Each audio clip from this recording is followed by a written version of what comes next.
y'all doing? I'm doing great as usual. It's a great day. It's about 70 degrees here in Maine. It's Saturday. Got the DAZN card coming up in a couple hours. A full day of boxing and goes into the night with two cards tonight, an ESPN card and a Showtime card. I love it. Packed day of boxing. Starting early because we got that UK card, the zone card. But before we get started, I gotta address a few things here. I gotta address this Monday and Friday 7 p.m. show. I'm not feeling it. I'm not feeling it, man. I'm not feeling having a set schedule. I don't like that. So, if you follow the channel, you know I wasn't on last night, Friday at 7 p.m. Other stuff came up. And I don't want this to feel like a job. I do it because I enjoy it. Now, if I have a set schedule, it makes it like a job to me. This ain't a job. I do it because I like it. Now, I came up with that little Monday and Friday schedule after a few comments from subscribers saying, yeah, you should have a set schedule. So everybody, has something to look forward to. They know when you're going to come on. Well, I tried it for a week. Monday didn't work out. Work came up. Friday, something else came up. Not work related, but I just didn't do it. I don't know what else to say. I don't like having a set schedule. So, what I'm going to tell you now, everybody in Moore's house,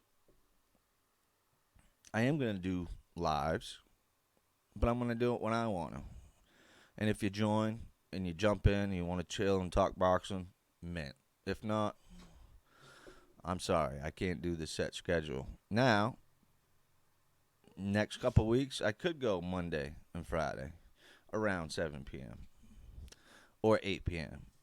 Who knows? I don't know. If everything in boxing is talked and talked and talked and talked about by everybody and everybody's channel, and there's nothing really new to talk about, or I don't have a new spin to throw on something, I'm not just gonna go live. Like I want a topic to talk about. So that's where I stand on Monday and Friday 7 p.m.s.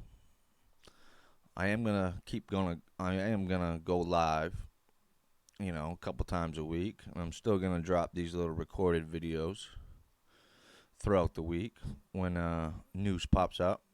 So if you're a fan of the lives, don't get frustrated. I'm still going to go live. Who knows? I might want to go live tonight while I'm watching the fights. Who knows? So subscribers, just keep tuning in, and we'll work this whole going live out. But to the world of boxing, like I said, we got 3 cards today.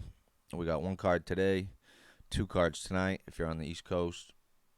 The UK card starts in a couple hours, around 2:30 here on the East Coast. So, plenty of boxing. But before we get to the DAZN card, did Eddie Hearn stick to his word about offering getting this fight done this week? I don't know. Technically, the week ends on Sunday. I was hoping we'd get an announcement yesterday on this AJ Fury fight, the saga that keeps going on and on.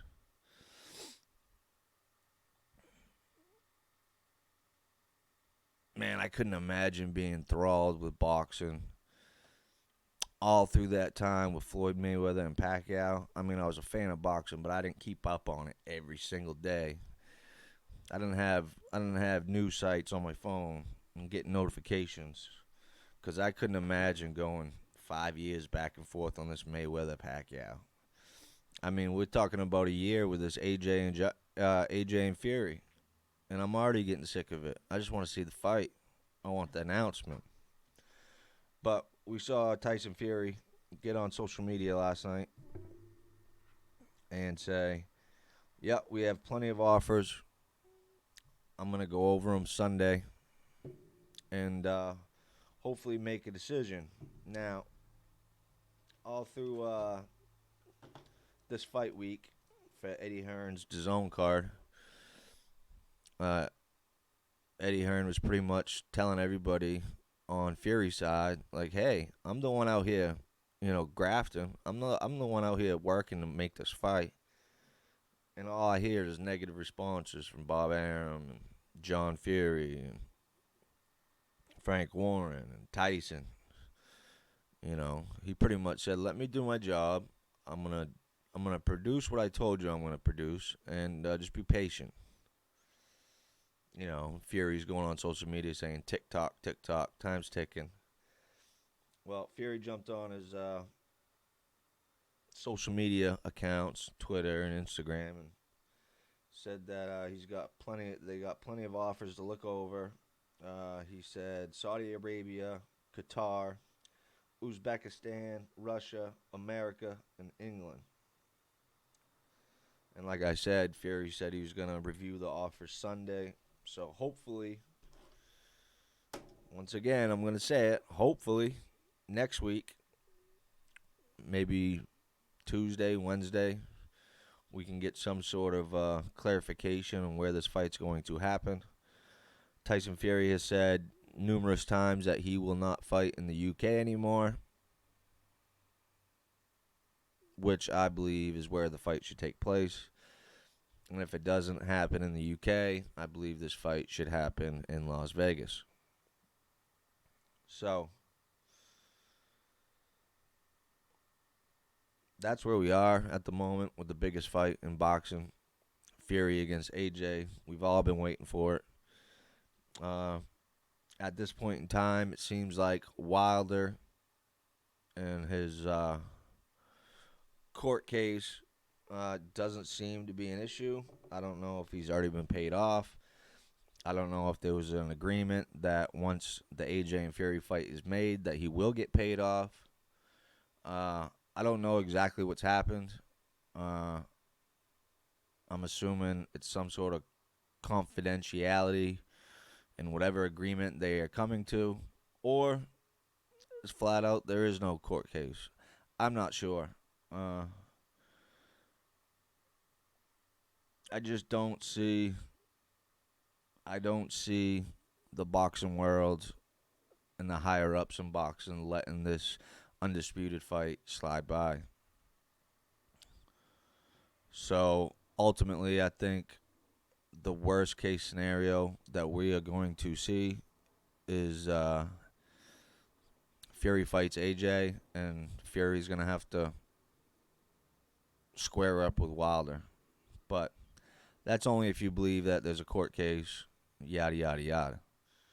I don't know what to believe at this point. I know big fights take a long time to make, especially when you're talking about the biggest fight in boxing. But the other narrative is that this fight is taking so long to make because Tyson Fury's in the middle of a court battle with Deontay Wilder. So I think as fans, we need to stop being so consumed with the fighters' pockets and who's getting what and who owes who and all that. I think we just need to be grateful if this fight gets made. Speaking of Anthony Joshua versus Tyson Fury. Now,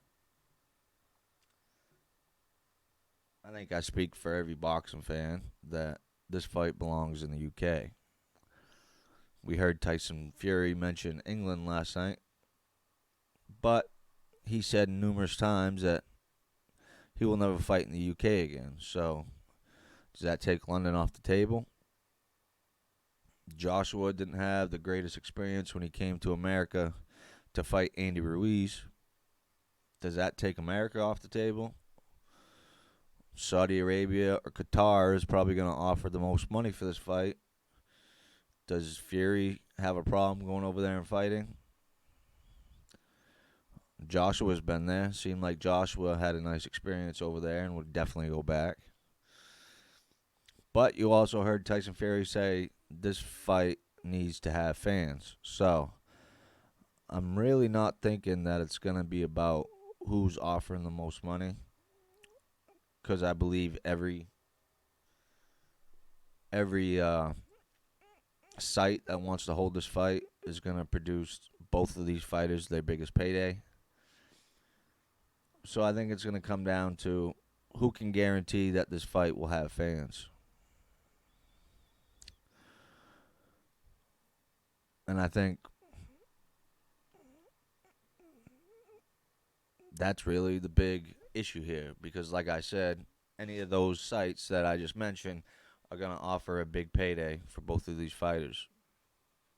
So I think Fury's side, he would rather have it in Las Vegas with a bunch of fans. Joshua and Team Joshua probably wants to have fans as well, but wants to get the biggest paycheck that they can get. I could be wrong. I could be wrong. Jada, go lay down for a little bit. I could be wrong, but go. Go. I know you're upset that DMX passed away, but go lay down. Go lay down. So yeah, then we got so that's the AJ Fury news. Not much, but at least Eddie Hearn has produced the sites and the agreements to Team Fury. So at least now they know where they stand and what their options are. And it's more waiting. Hopefully, if